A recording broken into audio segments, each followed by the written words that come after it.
Bharatiya Janata party શિસ્ત અને સિદ્ધાંતને અનુસરનારી પાર્ટી છે. વિશ્વની સૌથી મોટી અને સૌથી વધુ કાર્યકરો ધરાવતી આ પાર્ટી છે. ત્યારે આ જ પાર્ટીના કાર્યકરોએ શિસ્ત અને સિદ્ધાંતના લીરે લીરા ઉડાડી દીધા હતા, અને એ પણ જાહેર માર્ગો પર. આજે મહુવા ભારતીય જનતા પાર્ટીના કાર્યકરો અને ચૂંટાયેલા પ્રતિનિધિઓ જાહેર માર્ગ પર છૂટા હાથની મારામારી કરવા લાગ્યા હતા. ત્યારે મહુવા નગરવાસીઓમાં એવી ચર્ચા થઈ રહી છે કે આગલા 5 વર્ષ સુધી મહુવા નગરપાલિકાનું શાસન અને સુકાન આ કાર્યકરો સંભાળવાના છે.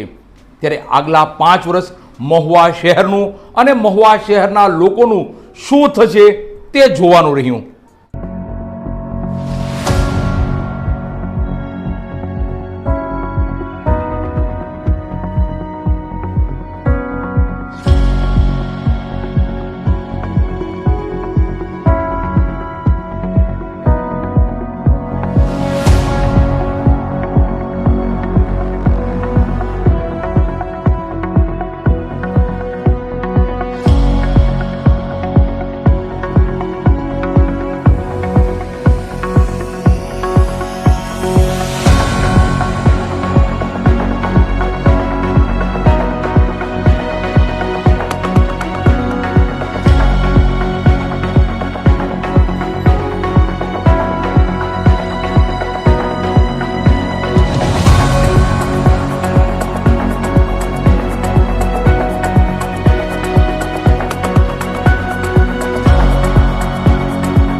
આજે મહુવા શહેરમાં ભારતીય જનતા પાર્ટીના બે જૂથો વચ્ચે થઈ મોટી ધમાલ થઈ એ તો ઠીક, પણ જાહેર માર્ગ પર થઈ, અને એ પણ છૂટા હાથની થઈ.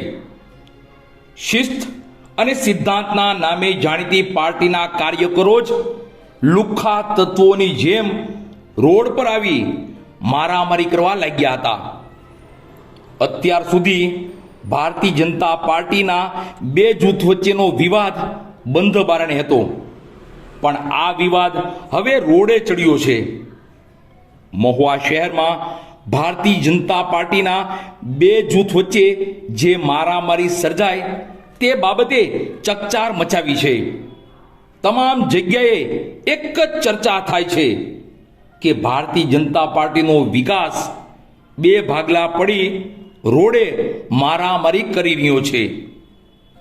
આજે મહુવા શહેરમાં નગરપાલિકાના પ્રમુખ અને ઉપપ્રમુખની વરણી થઈ, અને પ્રમુખ અને ઉપપ્રમુખની વરણી બાદ તમામ લોકોએ તેમને શુભકામના પાઠવી હતી, અને બાદ ભારતીય જનતા પાર્ટીના બે ટીમનું સર્કસ જાહેર માર્ગ પર શરૂ થઈ ગયું. ભારતીય જનતા પાર્ટીના બંને ટીમના સભ્યો કોણ હતા, ધમાલ કોણે કરી, છૂટા હાથની મારામારી કોણે કરી, આ વાત મહત્વની છે જ નહીં. પણ આગલા 5 વર્ષ સુધી મહુવા નગરપાલિકાનું શાસન આ ભારતીય જનતા પાર્ટી સંભાળવાની છે, એ વાતનું મોટું દુઃખ છે.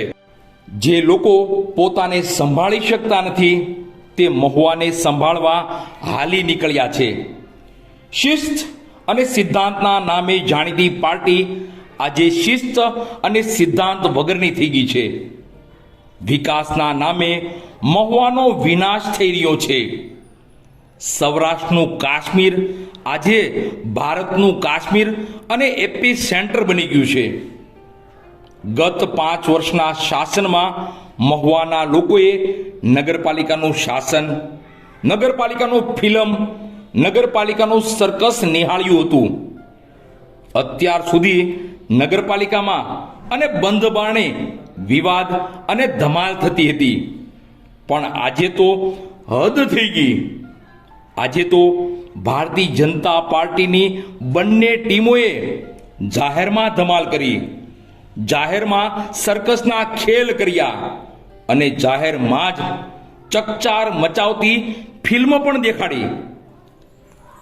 જોવાનું એ રહ્યું કે હવે આગલા 5 વર્ષ સુધી મહુવાનું અને મહુવા નગરપાલિકાનું શું થશે? કોઈ પણ પક્ષમાં કાર્યકરો તો ફરતા જ રહેશે, પણ નગરપાલિકામાં ચૂંટાયેલા સદસ્યો એના એ જ રહેવાના, અને એ પણ 5 વર્ષ સુધી. એટલે આગલા 5 વર્ષ મહુવા નગરપાલિકામાં શાસન ભારતીય જનતા પાર્ટીના ચૂંટાયેલા આ પ્રતિનિધિઓ સંભાળશે. આ મારી વાત, મારી ચર્ચા, અમારા સમાચાર અને મહુવા નગરપાલિકાના આગલા 5 વર્ષને લઈ તમે શું કહેવા માંગો છો તે કોમેન્ટ બોક્સમાં મેસેજ લખીને જરૂરથી મને મોકલશો.